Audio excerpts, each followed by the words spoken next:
I wonder if Mr. Awachukwu could chime in on that. In addition, another issue I'd like for you to address is why, in terms of regulation, we have two separate regulatory institutions.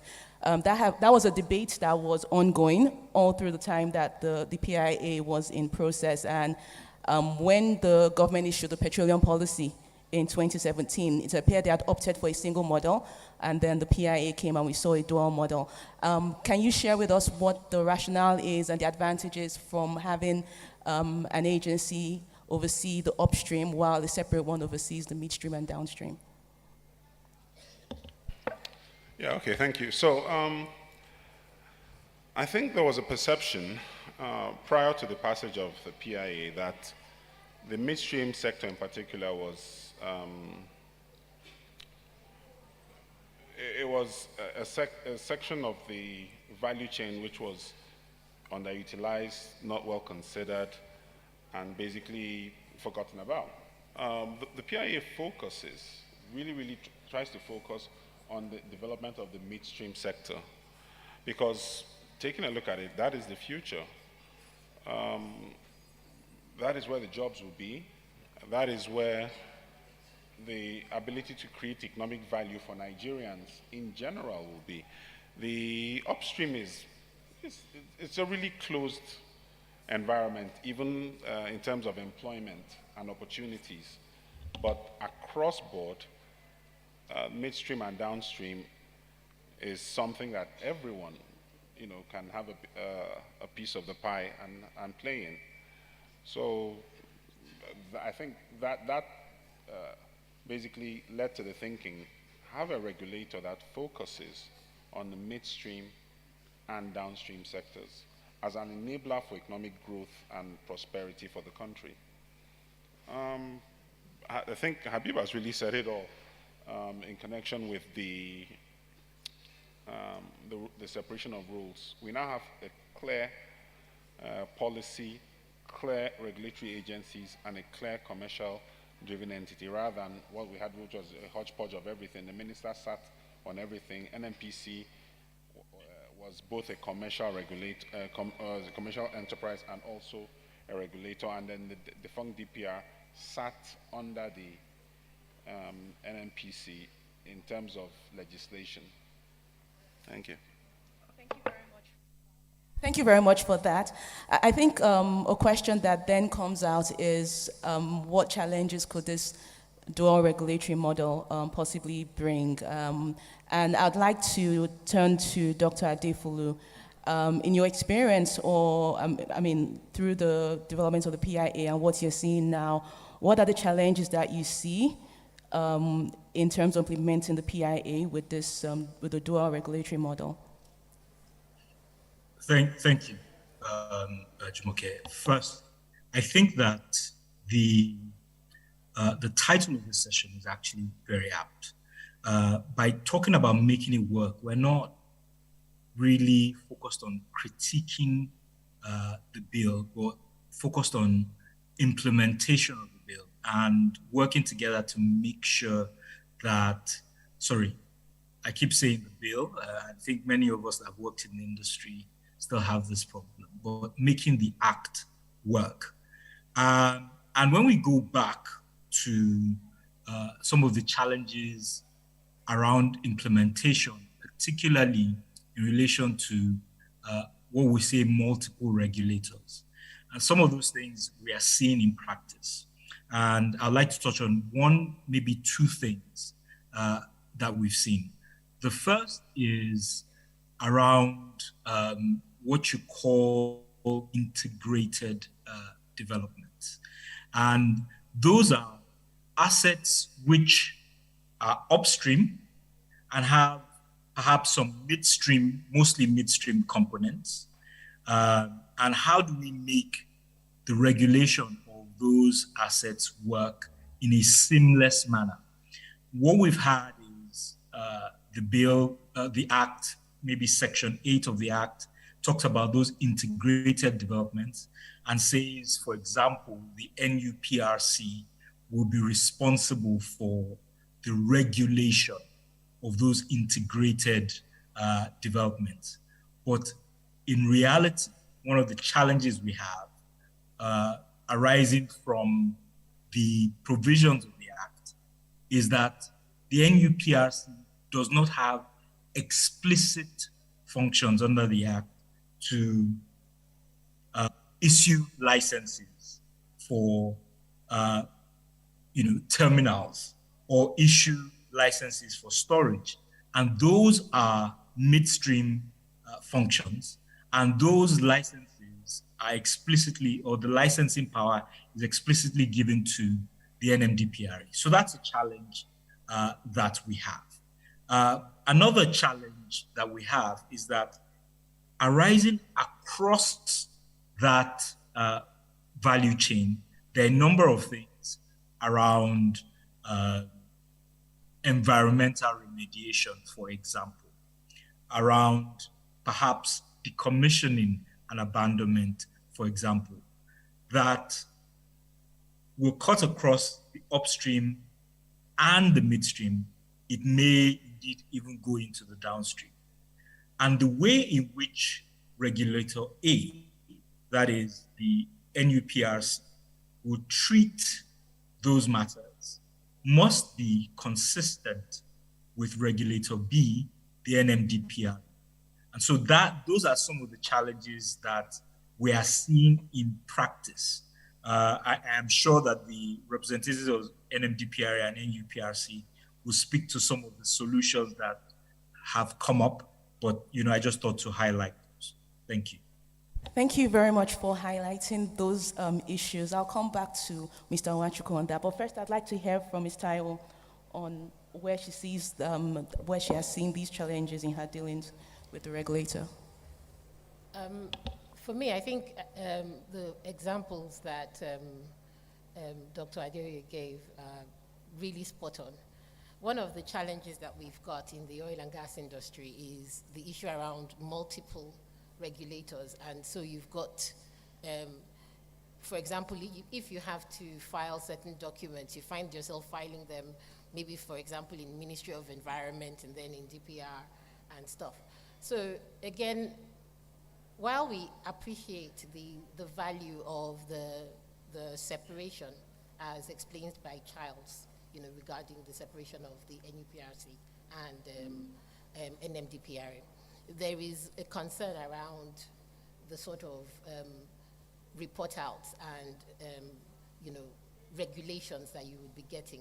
You want something seamless. You want to ensure that whatever it is, it will not create more hardship or, should I say, inconsistencies or uncertainties for operators in the industry. So that's just to buttress on the point that was made earlier. Thank you very much. As many of us will know, there recently was an issue as to who had regulatory powers to regulate terminal operations. I'd like Mr. Nwachukwu to talk about that and how that matter has been or is being resolved. Okay, thank you. Let's have an understanding of where we were and where we are today. Dr. Habib has given, and Dr. Habib and I have given you a brief outline as to what the issues were and where we are today. As we go on, as with anything that starts anew, there will be teething challenges, but there are mechanisms embedded in both the PIA and in the relationships between both agencies to resolve those things. Some of these resolutions are already taking place, and others will continue to do so. These are just early days. What we'll find is that change is a challenge for a lot of us. Change is a challenge for even our partners, the IOCs, the companies, midstream, downstream, across the entire value chain. Over time, I'm pretty confident that all these issues will resolve them. As you said, certain measures have been taken to resolve some of these things, and in due time, those measures will be made public. Thank you. Thank you. Like Mr. Irikara said in the earlier session, there has always been issues around conflict over regulatory powers, and there will always be. I think the most important thing is that they are resolved as the issues evolve, and the PIA provides a mechanism for that in Section 3 that allows the minister to give policy directions on issues relating to the cooperation of the two regulatory agencies. So I'd like to turn to Ms. Taiwo now. Can you just describe to us as an operator, what your working relationship has been like with the institutions created so far? Okay, I think it's a very simple answer, and that is that it's still early days, because the two regulators are essentially new entities. But we've had reasons to engage both of them regarding the regulations that have been coming out based on the PIA, implementation.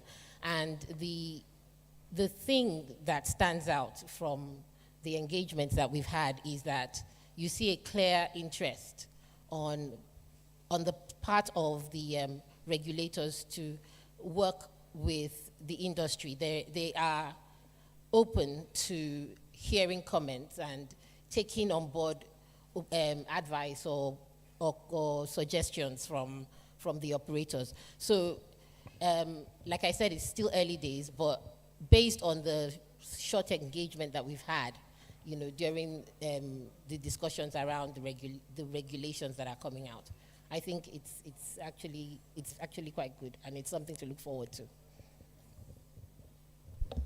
Okay, Mr. Wachuku, would you like to speak to that? Yeah, Tola, thanks. Like I said, the industry has not, relationships with the industry have not changed. Shell is Shell. We've been talking to Shell. Chevron, we've been talking to everyone, all companies. That's an important part of my remit. The PIA provides something that the Petroleum Act did not, the ability to consult with your stakeholders.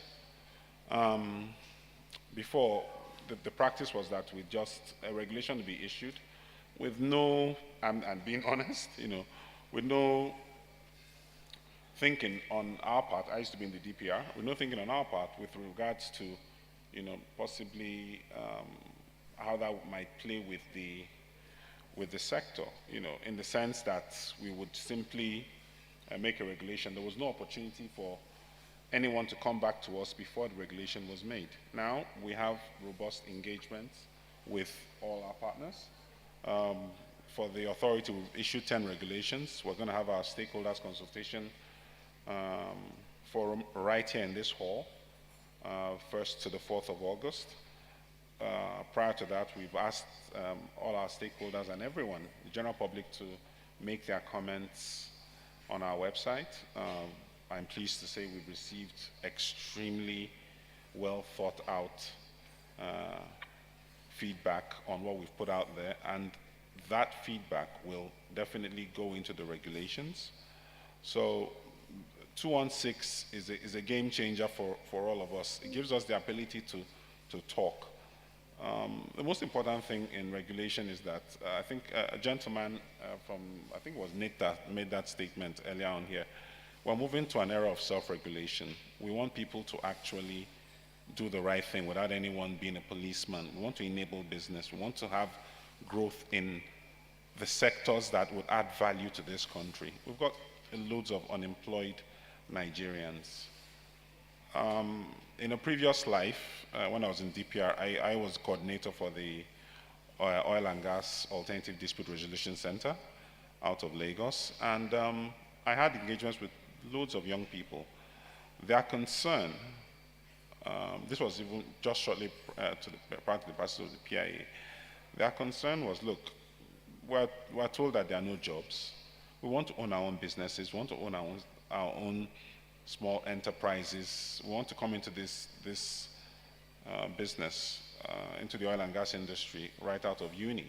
And all we ever hear about is NNPC. Then we didn't know anything about the DPR.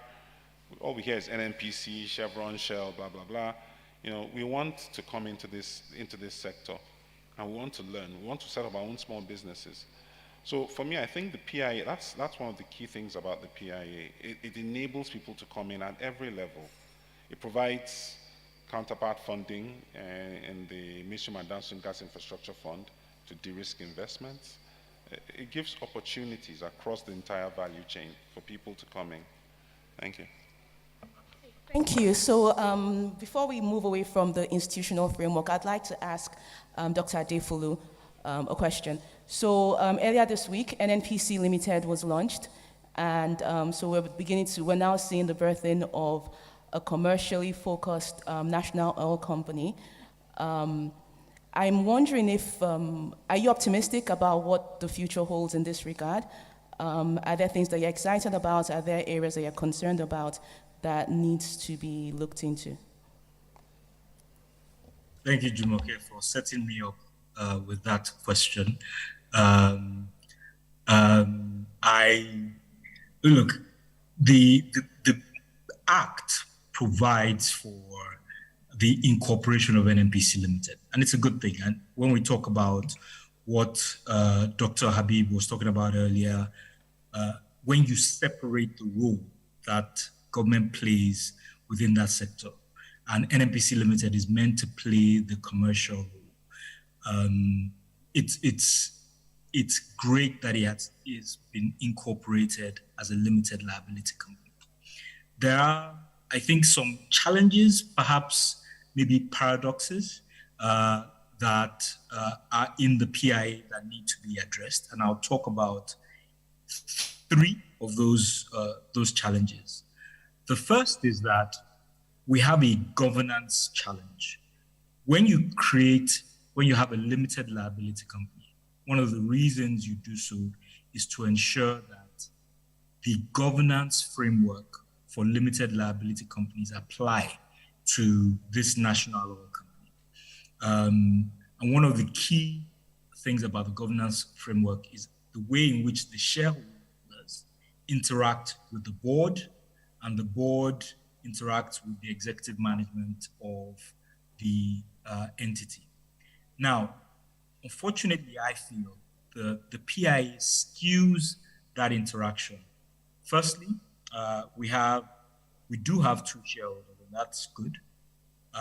Those two shareholders are essentially government entities. Again, we should talk about that.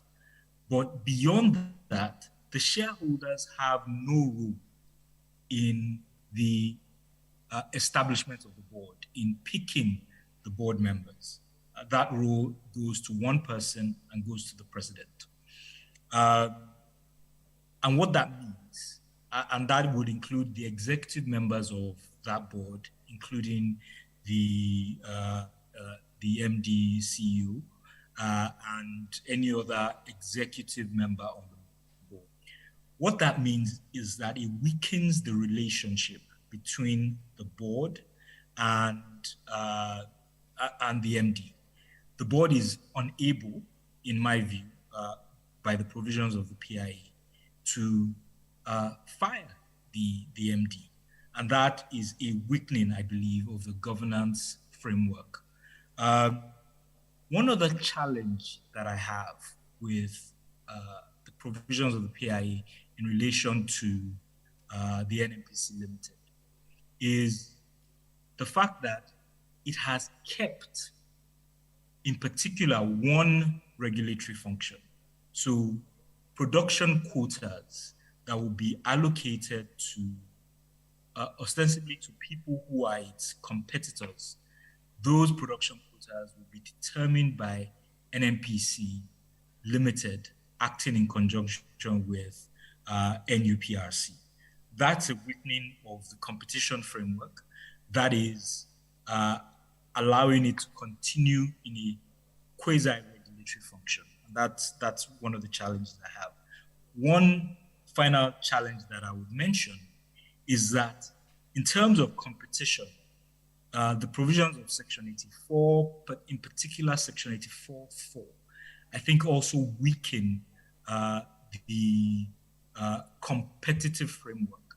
And what that, I would say in summary, does is if a bid, if NUPRC calls out for a bid to award oil and gas licenses, NNPC Limited can basically sit, fold its hands, wait for company X, Y, or Z to win the bid, and through its role as the principal holder of government interests, will have a right to participate in that asset up to 60%, of the interest in that asset.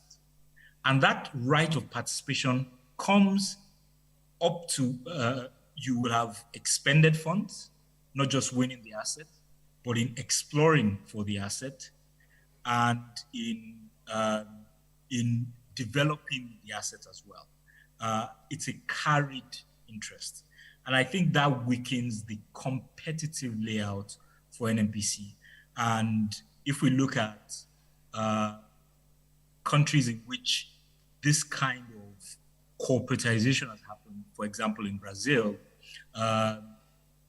Petrobras was required to compete with the other oil and gas companies in winning assets as well. So that kind of lays out three challenges, I believe, that we have in relation to NNPC Limited. And I'll hand over to the moderator.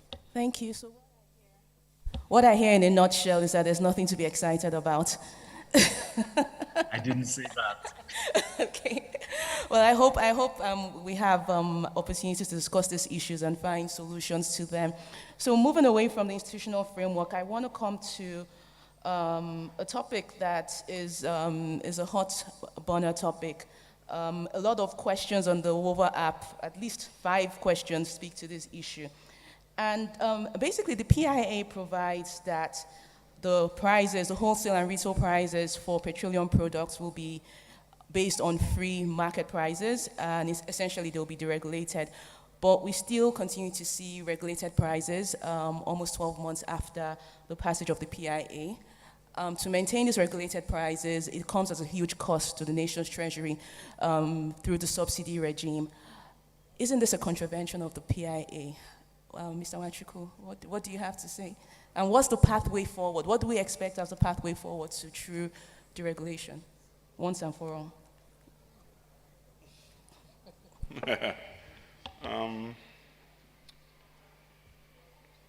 Let me preface this by saying that whatever I say here are my own thoughts and not that of the authority.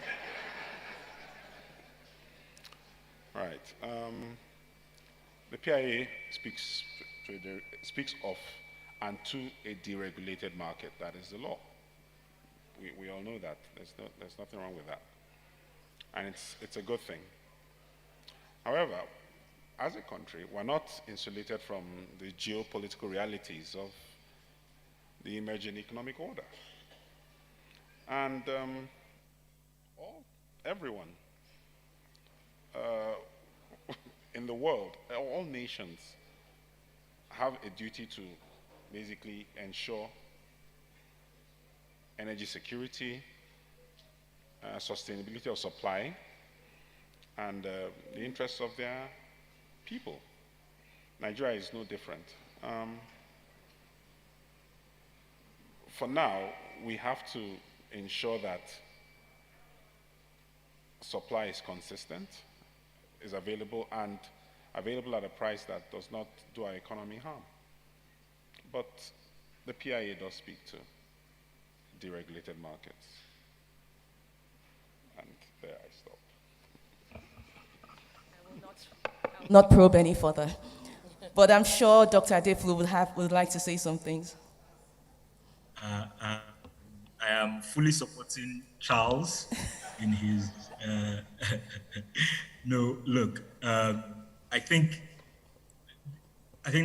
the point to emphasize is we're spending a significant amount on subsidies. There's a question as to whether all of the PMS is actually being used within Nigeria.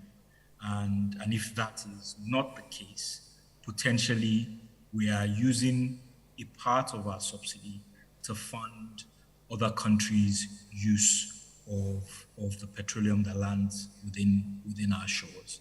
There is a question of the value for money. Is consumption subsidy the best form of subsidy for people? It works great for people who drive SUVs, 3.5 liters, 5 liters, 7 liter SUVs. But the man on the street who hops on a bus consumes per capita much, much lower PMS. So it is a problem that we have postponed for too long and we need to confront. And we thought we had confronted by virtue of provisions of the PIA. But clearly that is not the case. The suspension of the provisions, which has not been done formally, by the way, the suspension of the provisions around continuation of subsidy, that hasn't been done formally. And we really need to challenge the need to do that. But again, in the context of energy security, as Charles has very eloquently talked about, there is a discussion, but the discussion has to be moving away from continued subsidization and needs to be moving to a sustainable use of the limited resources that we have. Thank you. Okay. Thank you. And now the screen is red. Our time is going. We have less than 20 minutes left. I'll move on to another area, and this is in relation to energy transition. We've heard in the news over the past week the heat waves in Europe, the fires, and if I wasn't scared before, I'm scared now. So the federal government has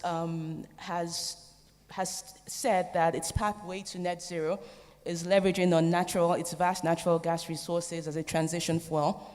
We have the Decade of Gas initiative that is built around this, with the aim of ensuring that we have a gas-based economy by 2030. We've heard recently, it's been reported that, I think this was the MD of NLNG, that Nigeria would need at least $2 billion of investment yearly to achieve the goals of the Decade of Gas initiative. Can you speak briefly on how, I'm sorry, the timer went from 19 to 4 minutes just now. I'm confused. That's the time. Okay. All right, okay. If you can briefly, maybe just very quickly tell us how the PIA will encourage gas development. Yes, you, sir. Yes. I thought that'd be taller. Okay. Right, so as I said earlier, my view has always been that the PIA speaks to development of the midstream, which is really, really gas. So it speaks to infrastructure, improved tariffs, a regulated and unregulated market for domestic gas demand obligations and requirements, and even support. We have the MGDIF to support de-risking of gas infrastructure. I think it is most important now that gas is just not a fuel for us, it's also an economic earner for us, and we have to really, really build on that as our transition fuel. Thank you. Thank you. I'll turn to Ms. Taiwo now. What other ways do you see that the PIA encourages this? And as an operator and a developer, what are the concerns that you see in its implementation? Yeah, it's on the one hand, you find the point that Charles has raised, which are exactly what the PIA is out there to do. On the other hand, there is also the issue around investments and what it is that how you need to encourage investments in this market, right?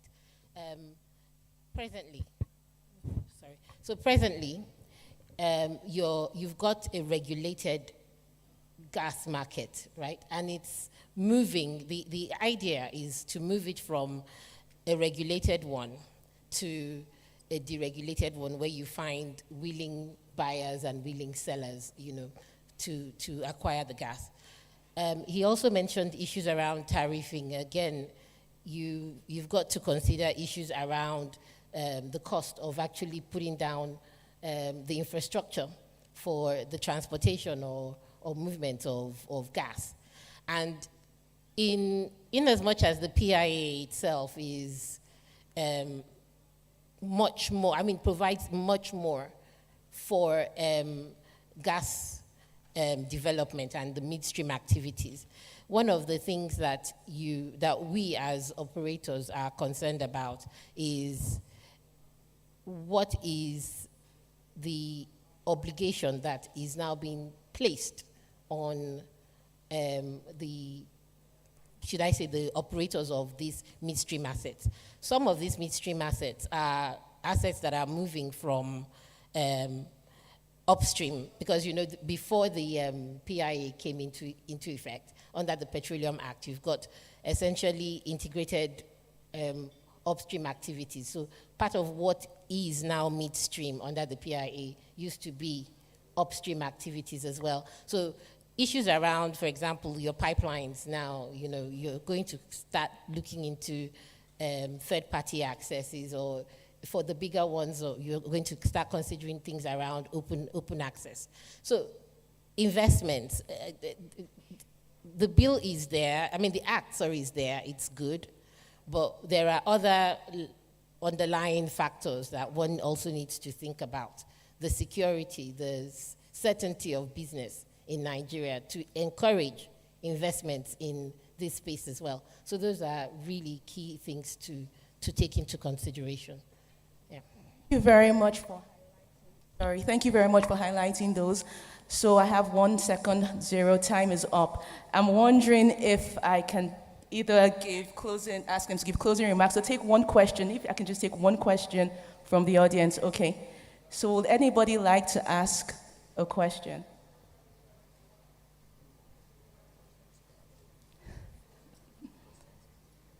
Okay. No, you're not out of the woods yet. We have the Wova app. Okay, so there's a question here that says, would you say, this is from Ifeanyi Okonkwo, would you say in your opinion that the new changes to the Petroleum Act has brought more good than harm to the economy? Okay, let me start. I think, first of all, the changes in the PIA has the potential to do more good. The principles behind the PIA was actually to improve on the Petroleum Act, which has been a law created in 1969, I think. So it really was time for us to actually move to something more current and that addresses the issues of today. So from that perspective, definitely the PIA has the potential to do more good.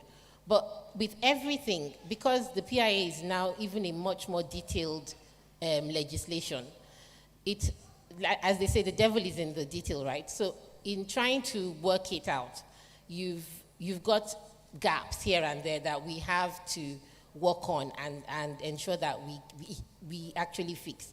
And I think that those are the things that we're looking at with regulations and guidelines. And to the extent that both regulators and operators are willing to work together for the interest of the industry, I think that it's actually work in the right direction. Thank you. We have another question also on the Wova app by Peter Olalere, and he's asking that what pathway does the PIA provide for local refining of petroleum products, especially in the light of importance of energy to the economy? I'd like to ask Mr. Nwachukwu to take that question. Okay, so again, that's one of our functions. I can say that we are releasing our petroleum refining regulations. It speaks to local refiners local refiners and provides, I think, quite decent incentives to get people to invest in that space. I know the concern has always been about how do such local refiners get crude, and I think those issues are being addressed at the appropriate level. But really, the idea, as much as possible, is to get as many refineries as we can, modular and otherwise. And I think the emerging framework, which should be published in a few days, I think, on refining regulations will speak to that. Thank you. Okay, so on that, time is fast spent, and I've been given the sign that we should end this now. And so we can't take any closing remarks, but I'd like to thank our panelists for the insights they have shared, for taking the time to be here. Special thanks to the technology team for allowing our virtual participants to participate without any hitches. And thank you to the organizers for giving us the opportunity to be here. Thank you so much. A round of applause, please. Can I have a quick picture?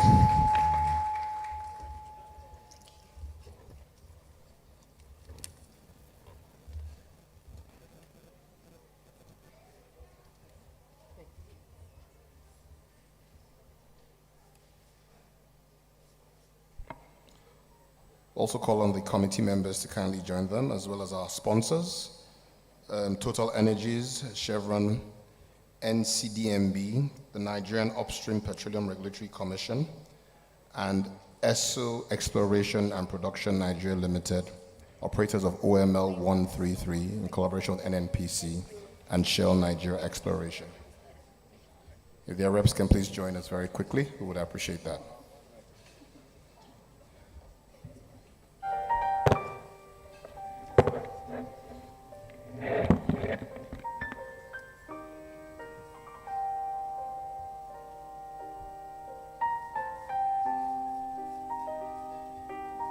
Thank you so much. A round of applause for them, please.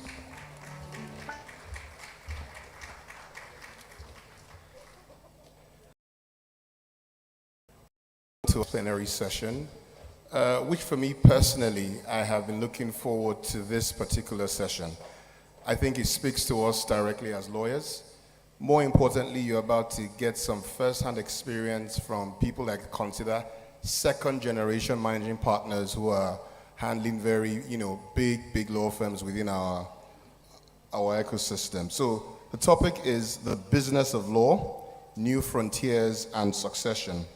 And this is sponsored by ARM, DOA, and Wole Olanipekun & Co. Round of applause for our sponsors, please. So I'll proceed and begin to introduce the moderators as well as the panelists. So first we have Chineye Wanaka. She's a partner with the Firma Advisory. Round of applause for her, please.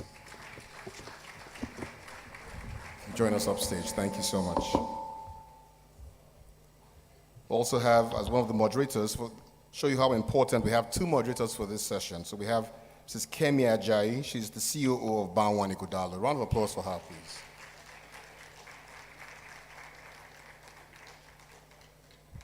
Now moving on to our panelists, first person I'm calling is Mr. Reginald Udom, who is the managing partner of Aluko and Oyubode. A round of applause for him, please.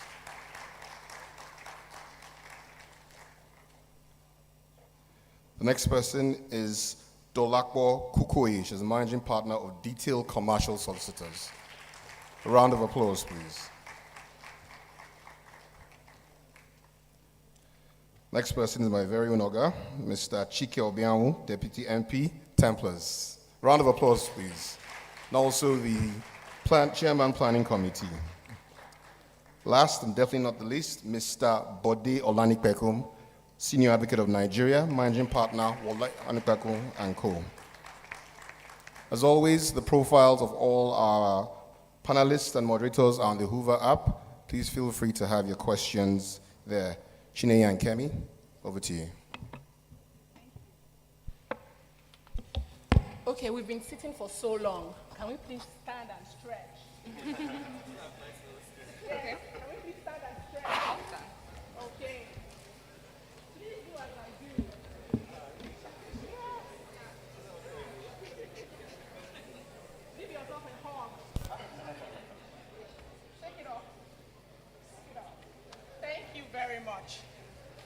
your seat.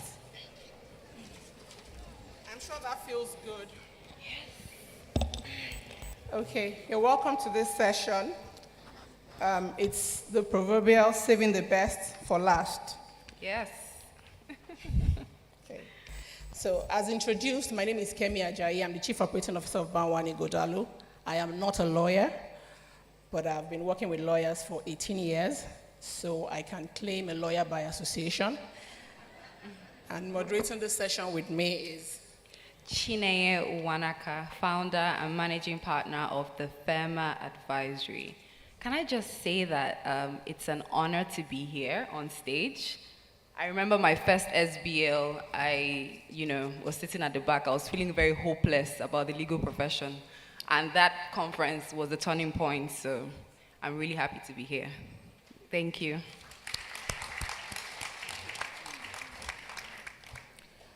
So in this session, we'll be discussing the following aspects of business of law: an analysis of succession and transition opportunities, the need for and how to plan for succession. We will discuss analysis of the opportunities presented in this new era, the new practice areas, new ways of interacting with clients, business development, global offices, and etc. We will discuss the impact of COVID-19 on the way we do business, the exponential technological transformation, the opportunities presented, talent management, and succession. We would also discuss the impact of the Big Four encroachment on traditional law practice, and finally, we would propose solutions on how to remain competitive. Okay, so going on to the first item, most lawyers don't like to think that that time will come when we will stop practicing, because there is that love for law and love for practice. But guess what? A time will come that you cannot do the things that you used to do before, and then what happens to the firm? What happens to, what leadership arrangements have you put in place? And that would impact the future, the financial capabilities of the firm, and lots of lives that are already associated in the firm, okay? So on the Wova app, we have a poll running. So please, as we discuss, log on to Wova and engage with us, because we'll be taking your comments to make this session very efficient. We'll be taking your comments on Wova as well. So moving on to the first question. Okay. Talking about succession, Mr. Ighodalo is in this room. Mr. Ighodalo employed me years ago. Joining Banwani Ighodalo, anyone joining Banwani Ighodalo, then you would hear, we want to build a sustainable institution. That's what we hear and breathe and live by every day, okay? And then that brings to my mind a founder's dilemma. What are you thinking about? You want to build a sustainable institution. It has so many implications. And I'm going to ask Reginald. How has Alukwane Bode been able to ensure a smooth transitioning from the first level, from the founding partner to you, mindful of the different levels and cadres of partners in the firm?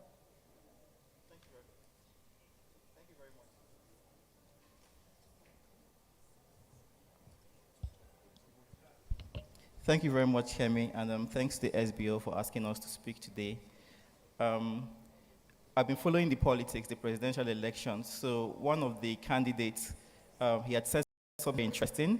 So when they asked him how he got such an interesting idea, he said, I got the idea from a madman. And so if you also know a little bit about Lagos, you know about the Danfo buses, that the yellow little buses that patrol Lagos, call them the Danfo buses. They have all these inscriptions at the back, which are very philosophical. The one I like the most is the one that says, no one knows tomorrow. And so that's probably the background to founders giving away what they like, what they give birth to people as succession. So in A&O, we have a co-founder who was managing partner for so many years, more than 20 years, In fact, if you know a bit about A&O, there was a precursor firm before A&O. He was also managing partner in that precursor firm. So co-founder, name partner, managing partner, rainmaker. It was as if we're going towards the founder's trap. For the young lawyers in the room, founder's trap. So some of those firms that 20 years ago when we were in law school, we all admired, we all wanted to work in, that are no longer around today. And so we started talking about this about 12, 15 years ago, about how to avoid the founder's trap. And good thing, we realized that we're lawyers who went to law school. We are not equipped to discuss or help ourselves with transition issues. So we actually got a consultant to help us in that regard. And so consultant came around. There were several models on the table. We basically went through all of them, trying to find which one would be a good fit for us. I had just been made partner right around that period. And the co-founder I'm talking about is Mr. But he's now nicknamed, so this is his initial engineer. And so I couldn't imagine A&O without the general overseer. This is the firm. And they're like, no, he's not going anywhere, but I mean, we have to plan for the future. It was a bit, I didn't quite understand it. Anyway, we went through the different models, and this is actually where it gets interesting, because when you have this guy who's run the firm for 25 years, has all the institutional history, do you want him to just up and go one day? And so we had to discuss some of those things. So the first one was institutional history, that even if we have a succession plan in place, we also have to make it to be like a transition. It can't just be a sudden snap. The second one is that, yes, this guy wants to build something that would outlive him. Founders want to leave a legacy, but they also want a golden shake when they're leaving. And so we also had discussions relating to evaluating the founder's interests. Again, if you know a bit about most firms in Nigeria, especially in Lagos, some big partnerships went downhill when a partner left and they couldn't agree on how to share the proceeds, and we didn't want that to be the case. And after the discussions, we basically chose a hybrid model. So a model that says that, look, even if it's going to transition from managing partner, we don't want to lose all the institutional history. And so we now came about what we call the management board. So just like a company that has a board and a CEO, MD, the management board is such that the MP, the managing partner, is like the MD or a CEO of a company, deals with the day-to-day operations, while the board deals with the long-term visionary strategic issues, just like the way of the board of a company would deal with it. And so Gio now transitioned from managing partner to chair of the board, while Mrs. Doseku, my first boss in A&O, now went to become the managing partner. And then they now constituted the board, a mix of different partners. So it was more or less mostly the senior partners who were to the board, but they asked me to join the board. To be honest, it was a distraction. I wanted to be left alone to do my oil and gas financing. I didn't know what I was doing there. They sent me off to Yale to go and do a leadership course. I should have known, actually, when that was happening, but I wasn't paying attention. Then, when it ran well for like 4 or 5 years, Mr. Everybody now told us that, look, guys, and that's how he speaks, guys, it's been real. I've had a good time doing this thing, but I'm 60 now. I don't want to spend all my life practicing law. I want to try other things. And so that he was going to step down from being the chair of the management board. We thought that meant he would step down and still be a partner, and he said no, he wanted to like move away. But we finally reached an arrangement which allowed him to become an off-counsel, and I'll talk about that. And then Mrs. Doseku now became chair. And then they now surprised me by asking me to become the managing partner. And they said, don't worry, it's not difficult, we'll be there for you and everything. I should have known better. Anyway. Then I became the managing partner. I talked about the off-council relationship, and please let me know if I'm going beyond the time. If you're a fan of the Godfather movie like I am, remember that scene where Michael was planning how to hit the big 5 families, and the Don had stepped down from being the Don, and the Don was advising Michael on what to do and all that. That's how I see the off-council relationship. So it's more like an advisory position. Because like I said, Mr. Everybody has all this historical knowledge. Mrs. Doseku has run the firm for 5 years. Why do you want to just make the mistakes that you could avoid, because most of the things I encounter on a day-to-day, they've gone through it. And so from time to time, I go to them and ask them questions and all that. Most times when they tell me things, I tell them that it won't work. It worked with us because the Gen X were very docile. The Gen Z and millennials are not going to take any of that. And then they laugh at me and say, so why did you come to us in the first place? Do it your way. And most times when that happened, I got burnt. And so what's grateful to have the opportunity to make mistakes and learn from them. But the truth is, it's not a factory where you're making products, it's human beings, so there can't be so many mistakes. So I'm happy that we have that board, and that's the way we've done that transition. So the board is there to guide and direct, and then I run the firm. So that's how we transition. And just to let you know, sorry, one last word. Sorry. Just to let you know, so like I explained, I didn't transition from the founder to me. Actually, had happened 5 years ago, from the founder to Mrs. Doseko, and then to myself. And just the final word, which is a cultural issue. So everybody is professional, they're very supportive and all, but this is still Nigeria, cultural. I first came to A&O as an intern from the University of Lagos. Some of the partners in the firm now were partners when I came as an intern. And so even though they tell me that, look, anything I want them to do, they will do, and they actually do it. It used to be a bit difficult asking them that, can you do this, or can you help out with this? So, but being supportive and being there has made it all the most smooth for me. Awesome. Thank you. Thank you so much for that detailed and honest answer. I know a lot of us, look up to the Aluko and Oyibo days, and really this panel is power-packed. But we're going to switch over to a female on the panel, and she's the managing partner of Detail Solicitors. In the legal profession, you don't see a lot of women attain top leadership position, even though it's getting better. So my question is, why you? What was the trajectory, and how did you, get to this position? What are the challenges?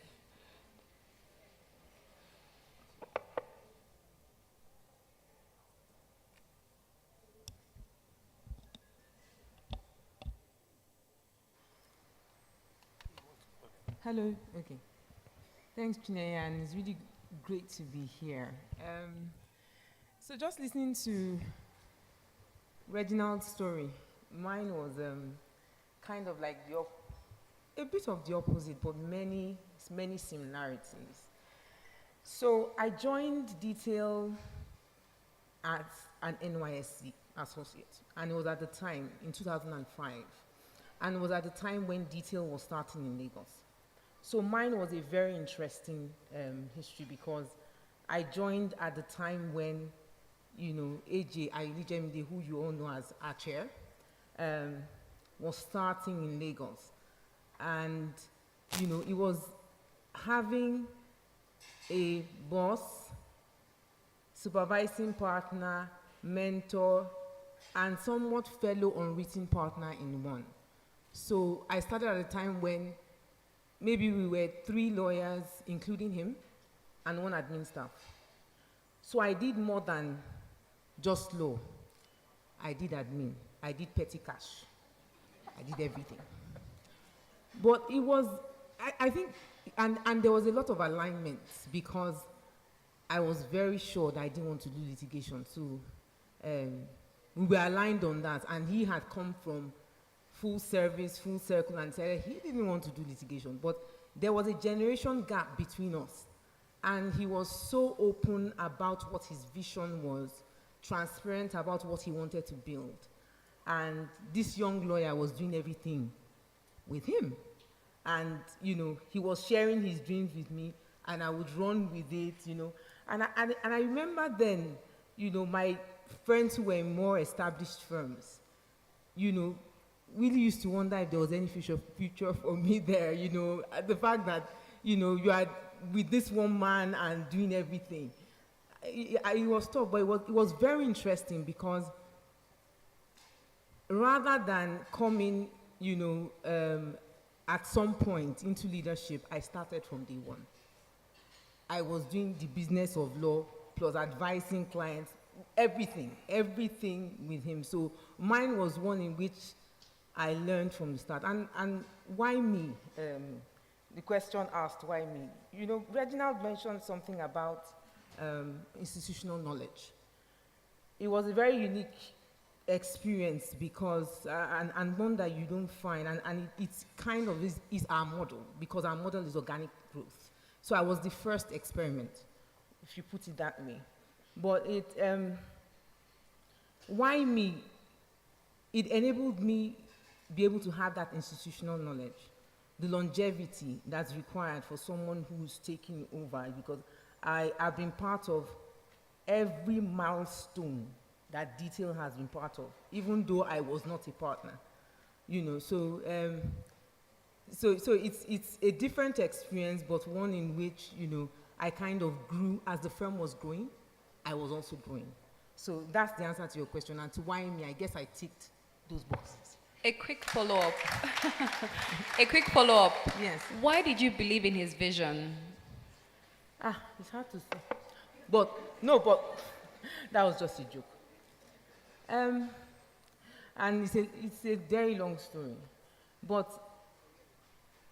I think that one of the things for me about joining Detail was the fact that I was actually excited about being part of building something. So that was motivation for me. But it was exciting working with AJ because you actually saw him talk about a vision that we saw come to life. You know, he would actually say, as in, there was a vision written down, and little by little, you know, we wrote the vision and we saw it come to life, and that was very interesting. I cannot tell you that it was all fanfare. It seemed like, okay, is this really going to come light? You know, am I just wasting my time here? Should I go and join the other firms? But it's been a really interesting experience. Thank you very much. You know, as experiences are shared, there are silent points in all of those things that's been said.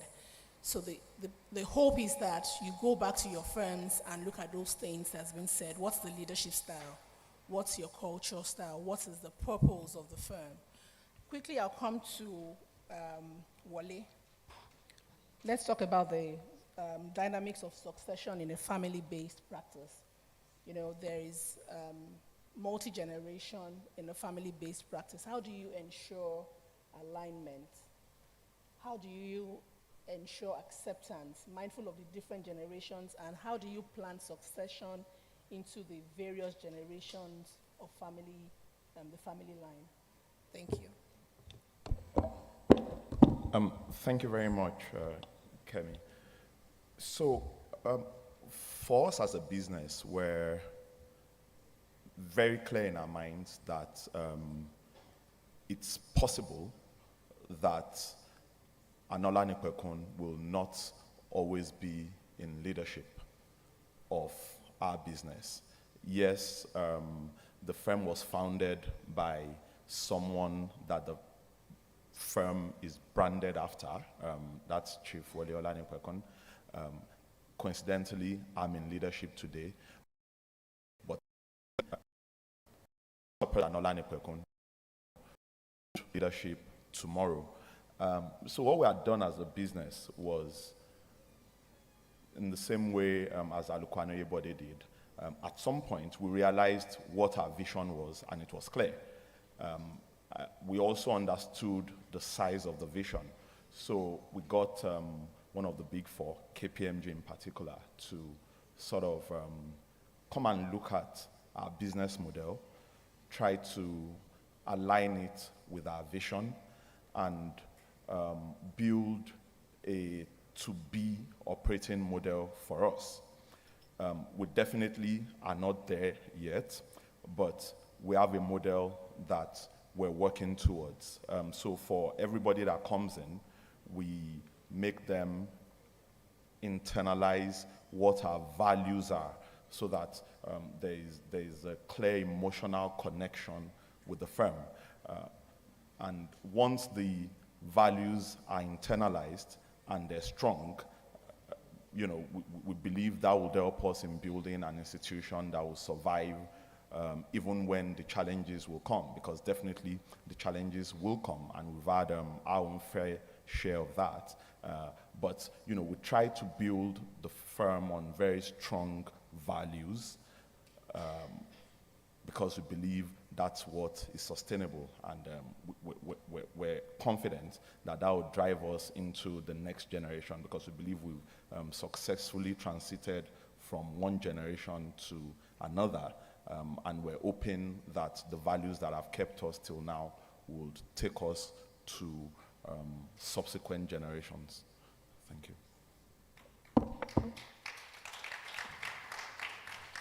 Awesome, Wale. I have a quick follow-up, and we're just being candid here. So did you ever feel pressure to step into your dad's big shoes?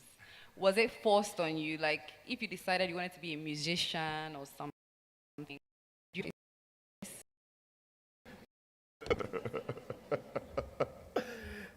Okay, so to be honest, I was always clear in my mind that I wanted to be a lawyer.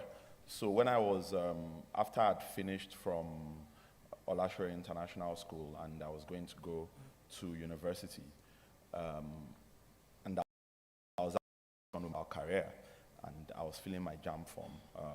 Straight away, I'd filled law as my first choice, and I'd also filled law as my second choice. So it was clear to me that I was going to be a lawyer, and it wasn't pressure. Coincidentally, I have 3 other siblings. All 4 of us are lawyers. My elder brother is a senior advocate of Nigeria as well. But there really was no pressure, to be honest. I think it was coincidental, and we just took it from there. Thanks. Okay, coming to you, Chike. We keep talking about succession being a part of our culture. Looking at the founding partners, the firms represented here, at some point they will be considering, if you are not already considering retirement, okay? Retirement has to be a part of succession plan for various reasons. There is, you can't fill up the top. The younger lawyers are looking at the top and looking at what's happening. Should I continue to stay in practice? Is it worth it? And then the retiring partners, are we able to, and we're having a candid conversation, right? Are we able to structure retirement to positively impact succession? Thank you very much for that, Kemi. I think I'll start with 2 disclaimers. One is, I'm not a managing partner. I'm just a conference organizer. And the reason I'm here is that one of the panelists, who's an actual managing partner, couldn't make it. So I stepped in because even though I'm not one, I've been very close to that role for a while. So speaking about retirement plans, in many respects, I am one of the retirement plans of the founder of the firm where I work. And it's an interesting situation because my founding partner is only a little less than 7 years older than me, so I'm not quite sure how that retirement plan will work. But speaking seriously, I think my father died in August. He was an accountant, not a lawyer. But I saw my father work as a very senior civil servant and retire and struggle with retirement. Here was a man who, every day went to work, went around auditing government departments, et cetera, but suddenly he retires, and he wasn't really prepared for retirement. He tried his hands in some minor business, it didn't work. So it was difficult, but ultimately he found something within the church. He had a second career. He became an auditor for the church on a voluntary basis, going around auditing things, schools, looking after schools for the church and all of that. So one of the key things regarding retirement would be that law is a business. If you look at the accountants, they don't have the challenge that we have. They've dealt with these things a long time ago. An interesting contrast for me is there's a gentleman called Akintola Williams, born in 1919. He had a younger brother born a year and 6 months after, Rotimi Williams, lawyer, accountant. Akintola Williams founded a firm in Nigeria in 1952 on return to Nigeria from England after studying accounting. He retired from that role in 1983. He's still alive. He's 102 years today. He retired at age 63. His brother, Rotimi Williams, was proud to say he was going to die in court. So there's a contrast in how lawyers think about, our vocation. So one of the things that we need to learn is that first and foremost, we're a business like other people. And therefore, if we're looking to build institutions or even live as human beings, because, we go this way, we peak at some point, and it's time to take it easy, right? So there's a lot of planning that goes with retirement. You begin to prepare people in terms of how do they manage wealth? How do you put money aside? How do you invest? What possible second careers, what possible volunteerism, etc., is available that you encourage your partners? They join the Chamber of Commerce, they join boards, they do several things that prepare them for that role after the service of law, or the practice of law. Now, if I come down more granular, right,